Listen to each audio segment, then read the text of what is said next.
Chapter 23 of Tuck Everlasting. So this story has had several climaxes: when Winnie was kidnapped, when the man in the yellow suit stole the horse and discovered them. Now May is in jail and Winnie is about to try and help her escape. I think that's going to be I think that's going to be maybe the turning point in the story where we start coming down from that highest climax of the story. Maybe it's the starts the resolution. So I'm going to wait and see. Here we go. Be thinking, what could I write about in my response? It was the longest day, mindlessly hot, unspeakably hot, too hot to move or even to think. The countryside, the village of Tree Gap, the wood, all lay defeated. Nothing stirred. The sun was a ponderous circle without edges, a roar without a sound, a blazing glare so thorough and remorseless that even in the Fosters' parlor, with curtains drawn, it seemed an actual presence. You could not shut it out. Wow, it's quite a description of how hot the day was. Winnie's mother and grandmother sat plaintively all afternoon in the parlor, fanning themselves and sipping lemonade, their hair unsettled and their knees loose. It was totally unlike them, this lapse from gentility, and it made them much more interesting. But Winnie didn't stay with them. Instead, she took her own brimming glass to her room and sat in her little rocker by the window. Once she had hidden Jessie's bottle in a bureau drawer. Oh, remember, that's the bottle of water from the fountain that could keep her alive forever. That's an amazing thing to have. That in itself makes me think deeply. Once she'd hidden Jessie's bottle, in a bureau drawer, there was nothing to do but wait. In the hall outside her room, the grandfather's clock ticked deliberately, unimpressed with anyone's impatience, and Winnie found herself rocking to its rhythm, forward, back, tick-tock, tick-tock. She tried to read, but it was so quiet that she could not concentrate, and so she was glad when at last it was time for supper. It was something to do, though none of them could manage more than a nibble. But later, when Winnie went out again to the fence, she saw that the sky was changing. It was not so much clouding up as thickening, somehow, from every direction at once, the blank blue gone to haze. And then, as the sun sank reluctantly behind the treetops, personification giving the sun human characteristic, the haze hardened to a brilliant brownish yellow. In the woods, the leaves turned underside up, giving the trees a silvery cast. The air was noticeably heavier. It pressed on Winnie's chest and made her breathing difficult. She turned and went back into the cottage. "It's going to rain, I think," she told the prostrate group in the parlor, and the news was received with little moans of gratitude.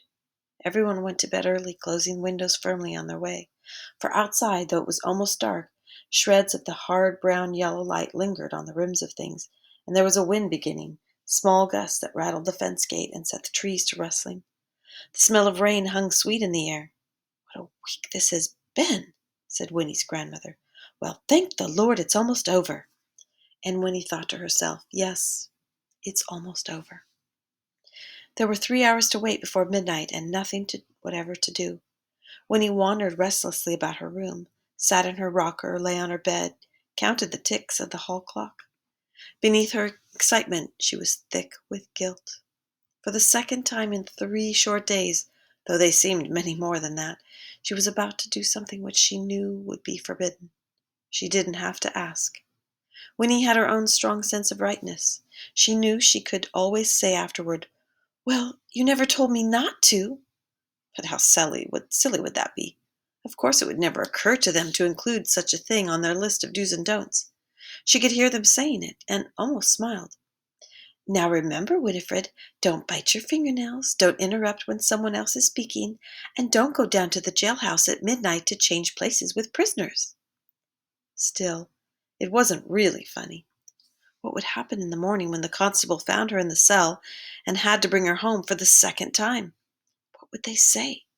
Would they ever trust her again?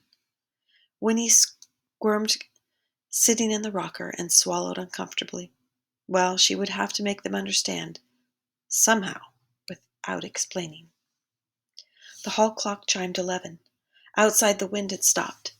Everything, it seemed, was waiting. Winnie lay down and closed her eyes. Thinking of Tuck and May, of Miles and Jessie, her heart softened. They needed her to take care of them, for in the funny sort of way that had struck her at the first, they were helpless, or too trusting, well, something like that. Anyway, they needed her. She would not disappoint them. May would go free. No one would have to find out. Winnie would not have to find out that May could not, but Winnie blocked that picture from her mind, the horror that would prove the secret. Instead, she turned her thoughts to Jessie. When she was 17, would she? If it was true, would she? And if she did, would she be sorry afterwards? Tuck had said, "It's something you don't find out until you feel it, until how it's something you don't find out how you feel until afterwards." But no, it wasn't true. They were probably crazy after all, but she loved them anyway. They needed her. And thinking this, Winnie fell asleep. She woke with a jerk some time later and sat up, alarmed. The clock was ticking steadily. The darkness was complete. Outside, the night seemed poised on tiptoe, waiting, waiting, holding its breath for the storm. Winnie stole out to the hall and frowned at the clock face in the shadows. And at last she could make it out, for the black Roman numerals were just barely visible against their white ground. The brass hands glowed faintly. As she peered at them, the long hand snapped forward one more notch with a loud tick. She had not missed her moment. It was 5 minutes to midnight. Oh, that's so exciting. I wonder what's going to happen. We will have to wait and find out. Think of something you might want to write about. And go ahead and enter that on your reflection journal.